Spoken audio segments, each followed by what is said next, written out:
Hello, America. Hello, world. Thank you so much for tuning in to the TripleCrownNewsletters.com videocast. My name is CJ, and today we're going to be talking about the 10 things you should eliminate from your diet today. I really love these type of articles because they're very self-explanatory. They go straight to the point, just like this videocast is about to be. I'm going to go straight to the point, straight for the jugular. You know, the things that you should eliminate from your diet, your kitchen, your life, and everyone you love life, are trans fats. We need to get rid of the trans fat. Trans fats are just completely bad. That's why you see a lot of things that say no trans fat. But the thing you need to understand is that partially hydrogenated is a trans fat.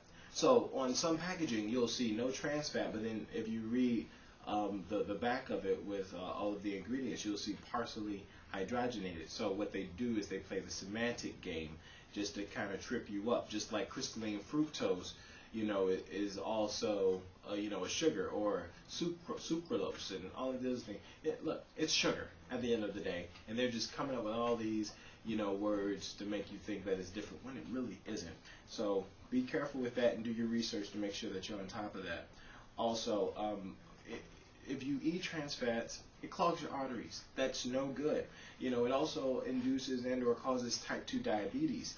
And some of the substitutes, because Triple Crown Newsletters is very much so interested in presenting the problems and also presenting solutions, is that you can substitute the different trans fats, like basically any type of oil and or grease you would use to cook, with organic butter and or extra virgin coconut oil.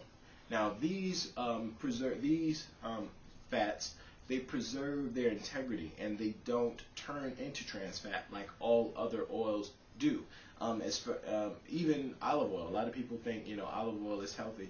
Yeah, it is healthy depending on how you use it. If you use it to cook some fish or prepare some shrimp, guess what? As soon as you add the heat, it turns into a trans fat. So then that's not good for your arteries, that's not good for your heart, and that's not good for your health. So be careful with that, okay? Artificial sweeteners, number 2, no bueno, okay? It contributes to diabetes. It makes you want to eat more. And just to give you some of those names, like I already told you, sucralose is one of them. Aspartame, that's another name for it. It causes toxins to form in the body, and it affects your body in a really bad way.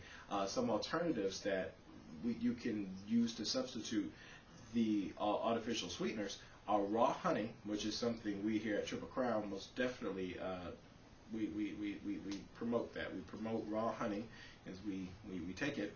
Agave nectar, stevia, which is awesome. It's really good, raw, natural sweetener, and xylitol, which is also pretty awesome. You might see xylitol in a lot of chewing gums that are good for your teeth because it isn't sugary, and usually you'll see no calories when you see xylitol, which is pretty awesome as well.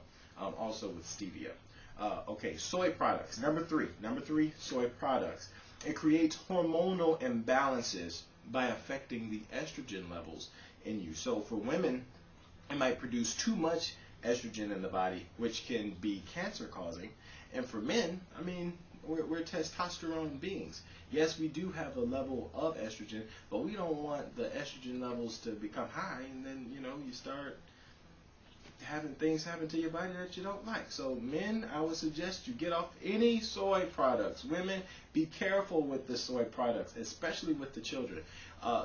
For a substitute for soy products and or milk, it would be better, especially for children, to use goat milk. Goat milk is a lot healthier, and it's a highly anti-allergenic fluid, which is amazing, because usually with a lot of dairy products and or sometimes even some soy products, you might get a little phlegmy, or you might become more susceptible to different things like colds and sneezing and blah blah blah. But goat milk, even though it sounds a little bit disgusting, is anti-allergenic, which is pretty awesome.